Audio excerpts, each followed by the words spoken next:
are they really the decisive numbers? You talked about the Jats, and I asked this question yesterday. Actually, in how many of the 22 seats the Jat vote actually becomes decisive? So that's a debatable matter. I think we have some time left. We'll take a couple of questions very quickly.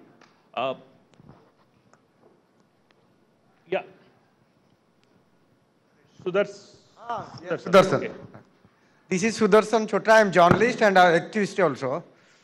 So, since you four are journalists, don't you think media is working under tremendous pressure as it earlier? First. Second, so how do you predict next 5 years, since all four are journalists, as far as Odisha is concerned? Odisha's socio-economic condition, Odisha's political situation, seeing the political situation now. So Sudarshan, I think you missed out. The earlier session talked about, the answer to your first question was there. So it's available on YouTube, OTV Live. You can check that out. Who wants to take the second question? Pankaj? Yeah. Odisha is at crossroads. Odisha is ready for a revolution. Naveen Babu's popularity is going down. Congress and BJP's popularity is not increasing and filling up that vacuum.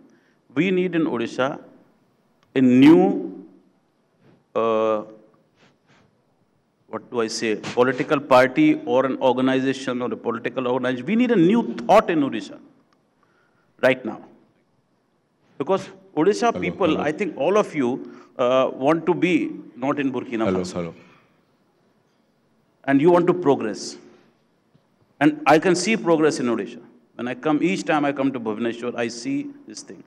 The problem of IMR, MMR, maternal mortality, infant mortality is improving in Odisha, which is a very good thing. Now we have Bihar and Bundelkhand and UP and all that, who are holding India back. So Odisha is right now breaking out. All it needs a new thought, a new leadership, and there will be a lot of followers in India. That's what I'm looking at Odisha. Otherwise, it's, I don't want to we have actually relatively slipped on those parameters compared to where we were. We were ahead of some of the states. Yes. But you are improving very fast, and I'm very glad. We'll take it. सबका साथ सबका विकास, उसके बाद मैं जोड़ रहा हूं, जो देश के सेवक और चौकीदार बोल रहे हैं, उनके जाने के लिए सड़क बंद हो जाता है और वो राजा महाराजा से जो हो जाते हैं, ये कैसा कॉन्स्टिट्यूशन है? दुनिया में ऐसा कौन सा राज्य है जहां सेवक और चौकीदार जाने से ट्रैफिक बंद हो जाता है?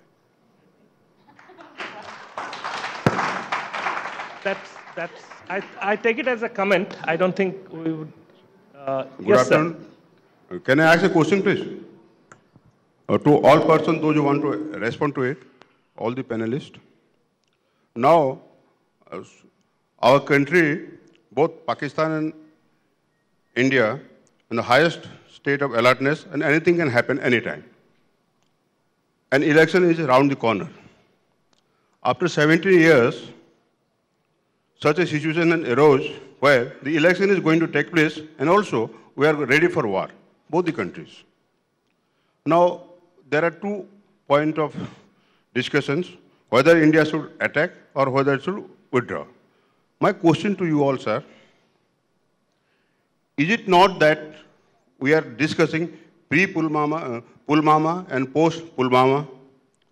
And if so, when the election is going on, how do we and who can give a guarantee that there won't be any, again, majority terrorist strike by Pakistan? And if that happens, who will be responsible for that?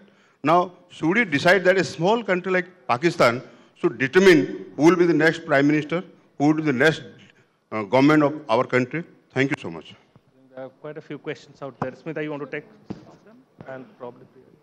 You just said that will a small country like Pakistan determine who will be the next Prime Minister of India? My question is that if, as we are saying, that the Pulwama attack was, the Jaish-e-Mohammed has taken responsibility and we are all saying that Pakistan has been harboring all these terrorist organizations. So already, and we have said that because of thanks to that, the narrative has changed in India. So already Pakistan, in a way, is determining who the next prime minister, or making surer who the next prime minister will be in this country. Because we really don't know how all, the turn of events, the involvement of the deep state in Pakistan, how it all happened. So already we can see that Pakistan may be a small country, but in a way may be playing already a role in determining who the next prime minister will be. Thank you so much. I think Can I add to that? Oh, sorry. Yeah, go ahead. No, I want to add to this because what is happening अभी जो हो रहा है, ये जो narrative of nationalism जो आ गया है, जो BJP वैसे ही कर रही थी, but now post the attacks, now if we question the government on anything, चाहे हम उनको jobs के बारे में पूछें, farmers के बारे में पूछें, हमें कहा जाएगा anti-national के इस time पे आप ये issues कर रहे हैं, तो बिल्कुल ही the whole narrative of elections is now going to be dominated by India, Pakistan rather than the issues that are really important to all of us. My question was, one of the questions, if after 1 month, at the height of election, how can you ensure that Pakistan will not have another 1 or 2 or 3 Pulwama? That is the big question for this country, rather than the general election conducting now. On your behalf, I'm going to request OTV to dedicate one session to talk about Pulwama and thereafter. Before I wrap up, just one quick question to each of our panelists. In case a BJP-led coalition doesn't form the government, if that is not the outcome, and if there is a non-BJP coalition is to form the government, who will likely lead it? Just a guess. See, as I told you earlier, there was a Tina factor and there was a Sita factor very soon. And I just wanted to, end this thing on a good note. So you give me like 30 seconds, I'll just say something. And all this about war in Pakistan and Hindustan and all that kind of stuff. Israel has been bombing Palestine for last 70 years, nothing has come out of it. From 1989, Russia, the then Soviet Union, started bombing Afghanistan, nothing came out of it. US has been bombing Iraq since 2000, nothing came out of it. Now it's withdrawing actually. And everyone is bombing Syria for last 5 years, as nothing has come out of it. I am very small to say things about war, but I have a small, we are running a Say No to War campaign on Go News.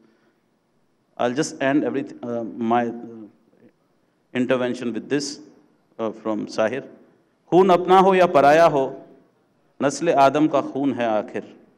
जंग मशरिक में हो कि मगरिब में, अमन आलम का खून है आखिर. बम घरों पर गिरें या सरहद पर, रूह तामीर जख्म खाती है. खेत अपने जलें कि औरों के, जीस्त फाकों से तिल मिलाती है. और सुन लीजिए, टैंक आगे बढ़े कि पीछे हटें. ये हमारी आर्म्ड फोर्सेस के लिए भी है, और जितने रिटायर्ड हमारे जनरल आजकल जो आग उगलते हैं टेलीविजन चैनल पे, उनके लिए भी है. टैंक आगे बढ़े कि पीछे हटें, कोख धरती की बांझ होती है. फतह का जश्न हो कि हार का सोग, जिंदगी मैयतों पे रोती है. जंग तो खुद ही एक मसला है, जंग क्या मसलों का हल देगी. Thank you.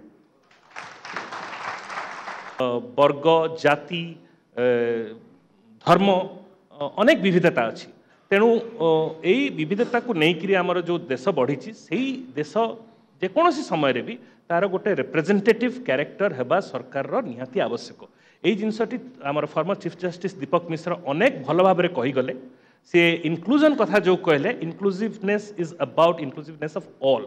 ଦ୍ୱିତୀୟ କଥା ସେ ଯେଉଁଠି ବହୁତ ଇମ୍ପୋର୍ଟାଣ୍ଟ ଜିନିଷଟି କହିଲେ, inclusiveness is not about what you care to do for something. Inclusiveness is the right of every citizen of this country. So I think the merit of inclusive government is not questionable. I think representativeness is what democracy is framed upon. And even if it comes at some point in time at the expense of stability, I would say it's worth making sure that you have a government that is representative, that is democratic, that reflects the ethos of this nation of diversity, rather than something which thrives on some very unconfirmed notions of stability and strong leadership, not backed by data.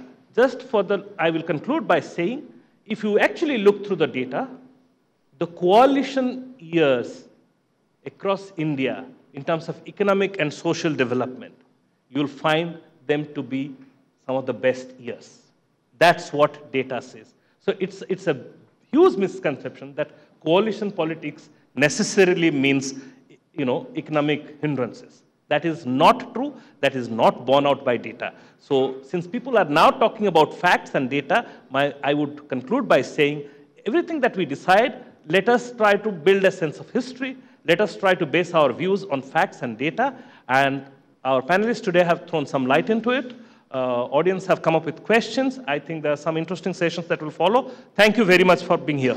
Dhanyabad. Thank you so much. The session definitely stirred our thought process, and particularly with elections 2019 round the corner, the discussion assumed even more importance. This brings us to the end of the third session, but I would request the panel members to please stay put on the stage while I request the Chief Finance Officer of OTV Network, Sri Manoranjan Sarangi, and Chief Operating Officer of OTV Network, Sri Nihar Ranjan Bhuiya, to please come on stage and felicitate our speakers.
Dhanyabad. Thank you so much.